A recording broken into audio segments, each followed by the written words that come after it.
Hi, everybody, and welcome to today's installment of Align's Daily Dose of Advice, our way of bringing you valuable insights and thought leadership from business experts from around the world on various topics that we hope will help you and your business. My name is Eugene Turk, and I'm the Vice President of Business Development at Align. You can always learn more about Align at aligntoday.com. And my guest today is Andy Clayton.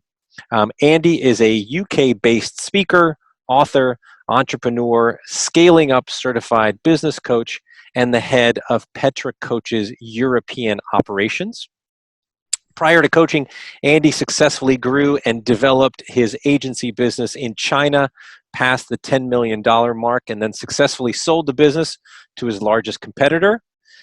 Andy now works to help other entrepreneurs master the same methodologies through coaching and through serving as one of the most senior trainers within the Entrepreneurs Organization, or EO. Andy also just published his first book, congratulations, Andy, entitled Sweet Spot: How to Spend More Time Doing What You Love, Are Good At, and Adds Most Value. Andy, always a pleasure to see you. Thank you for joining us. Thank you so much, Eugene. It's a great pleasure to be here. Andy, obviously these are certainly difficult times for many people, not just professionally, but personally as well. I happened to see that you had posted a video recently to your LinkedIn feed discussing different ways to handle the difficult emotions that we may all be experiencing right now.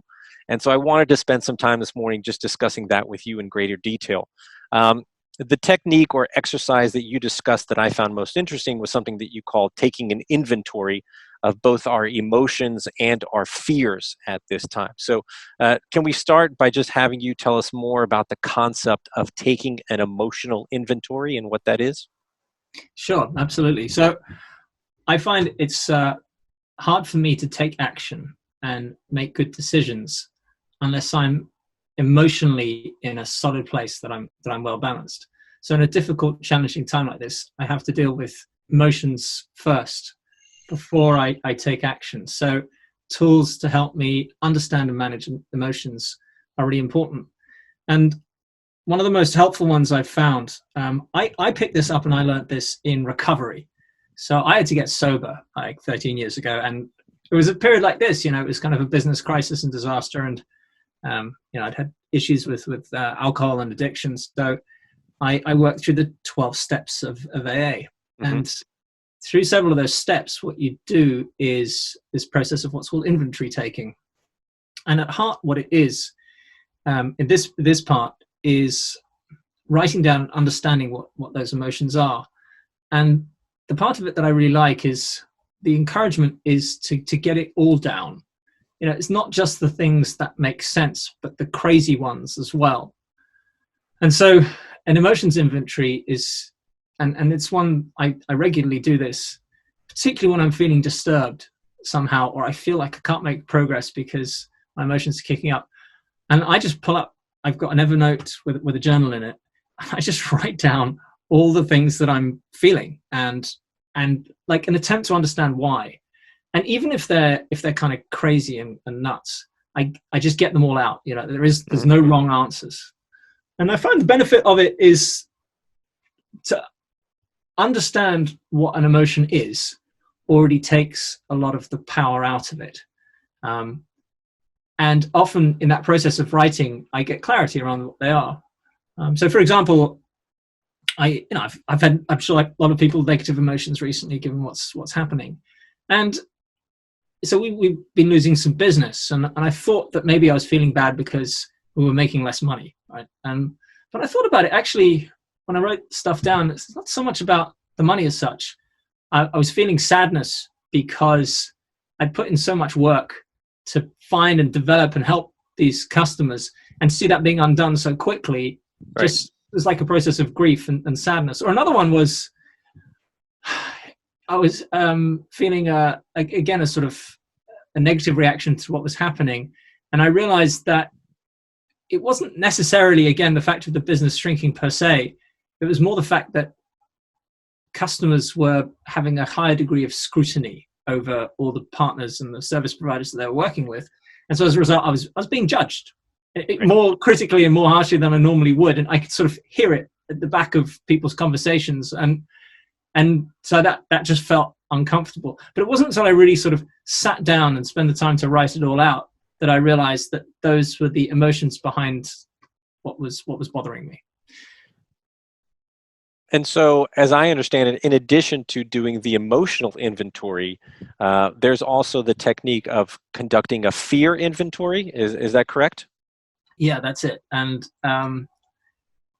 because a lot of times what we find, and certainly this is true for me, is that the emotion that sits behind a lot of negative emotions is fear.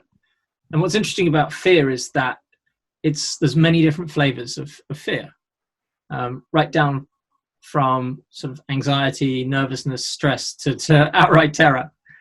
And so writing down all the things that are causing me versions of fear, and it's a similar process to the emotional inventory, is super helpful to figure out what it is the one that's really bothering me.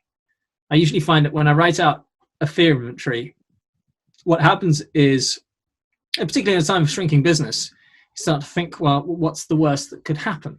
And what's Right. helpful with a fear inventory is you start to actually write down, well, if a business shrinks to this size, then it means you have to let people go, for example. And in the early stages of this, I was facing that, and I had to eventually let someone go. And it wasn't until I sat down and wrote it out that I realized that was the thing that I was afraid of. And so once I clarified it, I realized that on that list of fears, that was the one that was bothering me. I was then able to take action about it, and that fear passed. And so you talk about, clarity, and sort of helping yourself deal with the emotions and obviously and the fears. What are some of the other sort of just benefits of going through these exercises and actually documenting this stuff and writing it down? So yeah, clarity and understanding what they are. It takes the power out of those emotions. It's a habit, and over time, the thing with, if you repeat an exercise and it becomes a habit, it then affects your thinking and your mindset, and you get better at identifying things quicker, but also not taking actions that lead to the emotions that cause you to have to write the inventory in the first place. So I found one of the real benefits of inventory taking over the years, as I've maintained it as a habit, is there's the compounding beneficial effect of me not taking the actions that then cause me to have to write inventories. Now, in a situation like this, obviously, I didn't create the COVID-19 situation, so I found myself inventorying more than I would do. But in the early days of sobriety, I realized how much of my negative emotions were actually caused by my own behaviors, and Right. then was able to curb and change those behaviors. And so once you do these exercises and you sort of get this clarity, what do you recommend that people do to then take action in response to what we've identified in our emotional and fear inventories, in terms of what do we do either to take some action to negate those fears or to help us deal with those emotions, sort of once we've identified them and documented them, how do we then take action in response? Well, one of the best ways of inventory taking, if you will, is actually to do it with someone else. And it's helpful to sit down and write it alone. But having another person to share those things with is super beneficial. Like the act of sharing, particularly the things that I'm self-conscious about or that come out as a little bit crazy with another person, that's a huge part in reducing the intensity of those emotions. And so I've got several friends in my life. For example, there's one good friend of mine who's also an entrepreneur, and we met in the rooms, and we go for a walk every Sunday, Mm-hmm. and we both share quite intensely and deeply what's going on, and that process then it usually becomes quite obvious what the next step needs to be. Now, in my case, I have a daily huddle at 7:44 with the other coach within our business, Anthony, and we have 1 to 3 top things that we have to do each day, which I find is an incredibly helpful habit, because it just clarifies for both of us, like, what's the thing that I need to get, that sort of proactive, maybe difficult thing, that's swallowing the frog from Brian Tracy, that I need to get done today.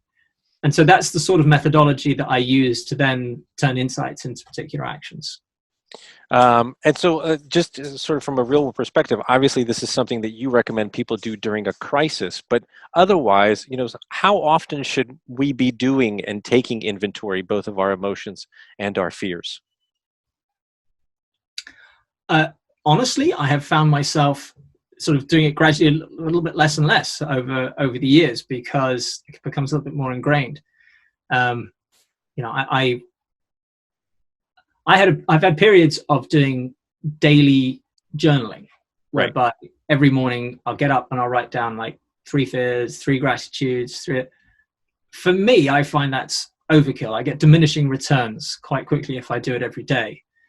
So I tend to journal, if I'm honest, it's kind of once every couple of weeks, and some element of inventory taking within that. It's like, it's an assessment or a review of my emotional states and what's behind it. So it's an extended form of journaling is what it becomes. Now, I know a lot of people who do it every day and get a lot of benefit for that. So I suppose it's each person does it their own way. I mean, in the program, it's recommended every year to go back and do a thorough. And I did do that for the first few years, but again, I did find diminishing returns, because like the big stuff I kind of got dealt with, and I do think it's, through improving behaviors in life, I naturally create less carnage to have to clear up. And I presume that this was just as applicable if you're doing this personally for your own emotions and fears to executive teams or senior leaderships in business, to have them write down, to have each member write down sort of what are you feeling about the current conditions of the business and the business environment, and what are the fears about our business, our product offerings, our service offerings, and what we can do to then take action in response to that. True. So probably the place where I've seen this used really effectively is, I've been a member of the Entrepreneurs Organization for a long time. And so every month you join a forum group, and in the forum group you do your monthly update. And then every year you'll go away on a retreat and do kind of deep dives on stuff. And always when you do a forum update or presentation with an EO forum, it's very explicit in EO that you have to talk about the associated feelings. And I remember when I went for my first forum training in EO, I joined this group because I wanted to grow my business and make more money. And I attended this training, and it's a bunch of business people sitting around talking about their feelings. It didn't make sense to me at first. I thought, what's this all about? And the insight sort of came, and they put up an image of an iceberg. And they say, when someone turns up to the group with a problem, usually the problem is stated in the terms of a surface issue, something practical, something in the business. But if they're really stuck with it, stuck to the point where they've brought it to this most trusted group in their life, it's because there's probably an emotional barrier at the heart of it. So good coaching, the questions around coaching are going down, down, and down through the layers to reach the bottom of the iceberg, uncover what that thing is. And usually once it's identified and dealt with, bang, you just make progress, and that obstacle and barrier is removed. So I have, to a surprising extent, seen within business groups that I'm a member of, like EO, there's like a mirroring of what I've experienced in my personal life through recovery. Yes. Fantastic. Andy, the question that I ask everyone that comes on to the Daily Dose of Advice, what is the number one piece of advice that you are giving your coaching clients right now? So there's a number one question that I'm asking people at the moment.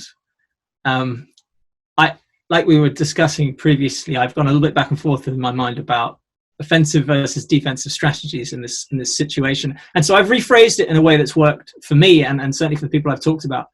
I've seen a lot of businesses do quite clever pivots recently. So for example, an events business that we work with have created online events, consultancy businesses that are able to deliver all their programs online. But they've pivoted not just in terms of their marketing or their service delivery, but it's also how they market, the talent that they can access, the way that their customers are behaving and interacting with their products. And so what I've noticed, like the smart ones, the people who move quickly, it's like new territory has emerged and they're going after a land grab. So for example, in my business, everyone is now having to do strategy and planning virtually. So I have created an entire course of how to do strategy and planning virtually for yourself, because people can't necessarily afford consultants like us. And so that's kind of the land grab in my business. So the question I ask people is, where's the land grab going on in your industry right now? Because it's there, it's happening, and someone's going after it. So, it needs to be you. That is great advice. And actually, it's a nice segue because Andy is actually going to be leading our next coach webinar for Align that's coming up on May 19th. And then the topic of that webinar is actually how to conduct a planning session with a virtual and remote team. So it's a perfect segue. Andy, it's always a pleasure talking with you. Thank you for joining us today. For those of you that would like to learn more about Andy, you can go to petracoach.com. You can also learn more about Andy and his new book by going to sweetspot.guru. That's SWEETSPOT.GURU, sweetspot.guru. Again, you can also learn more about Andy's upcoming webinar by going to Align today and checking out our resources page. Till then, thank you so much for joining us. We hope you have a great day and we hope you make it a good one. Thanks so much. Thanks, Andy. Thank you so much, Eugene.